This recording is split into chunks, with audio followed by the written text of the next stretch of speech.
এই হাদিসটা আলেম হয়ে যদি তোর এই অভিজ্ঞতা না থাকে, যা বোঝে না, তা মসজিদে আনার কথা নবী বলে নাই। আর কি কলেমা লা ইলাহা ইল্লাল্লাহ মুহাম্মাদুর রাসূলুল্লাহ পড়তে মনে চায়। যুবক এখন ধ্যান ধরে গেছে, কিছুক্ষণ চুপ করে থেকে কয়, হুজুর আমার পূর্বপুরুষ ধরে হিন্দু, আমিও হিন্দু, এই এলাকার অনেক সম্মান ইজ্জত নিয়ে আসি, আমি এই কলেমা পড়লে সব ধ্বংস হয়ে যাবে। হুজুর এই কলেমা আমার পড়তে মনে চায় না। হুজুর কয়, বাবা তোমার আগের কথার পরিবার আমল করো, তোমার চির সিদ্ধান্ত মনে যা চায় তার উল্টো করো, মনে যেটা না চাই সেটা তুমি করো, মনে যেটা চাই সেটা করো না। এবার তোমার কলেমা পড়তে মনে চাইতেছে না, তোমার করণীয় কি? কয়টা তো কলেমা পড়া লাগবে, মনের উল্টো করছে। তাহলে তোমার কারামতি যদি ধরে রাখতে হয়, নফসের খেলাফ কাম করতে হবে, তাহলে তুমি পড়ো।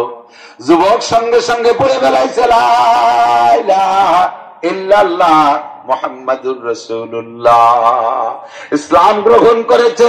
আল্লাহু আকবার এই জন্য বলা হয়, কামেলে গর খাকে গিরদ জরশাওয়াদ, নাকে সরজর বুরদে খাকে স্তর সওয়াদ। যোগ্য মানুষের হাতের মধ্যে যদি ছাইও যায়, তা কিছুক্ষণ থাকলে স্বর্ণ হইয়া যায়। পীর সাহেবের স্থলাভিষিক্ত ওই যুবক হুজুরের চাইতে তার কারামতি বেশি অর্জন হয়ে গেছে। আল মুজাহিদু মান জাহাদা নাফসা, নফসের সাথে জিহাদ করা সবচাইতে বড় জিহাদ।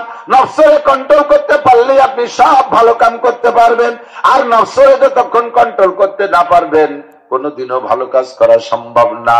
এই জন্য হুজুর বলেন, ইত্তাকিল মাহারেম, নফসে কোনদিন ভালো চায় না, নফসের সাথে জিহাদ করে হারামকে ছেড়ে দাও, তাহলে তুমি হবা সবচেয়ে বড় আবেদ। কি কি হারাম জানা আছে না? মালে ভেজাল দেওয়া হালাল না হারাম? একটু কান। দুধে পানি মিশানো হালাল, দুধে পানি মিশানো হালাল, আইটেলা হালাল, মিথ্যে সাক্ষী দেওয়া, মিথ্যে মামলা করা, দাড়ি কাটা, দাড়ি চাষা, দাড়ি ছাটা, বেপারদা করা, গালাগালি করা, গীবত শিকায়ত কইতে থাকে, যেগুলো হারাম। ইত্তাকিল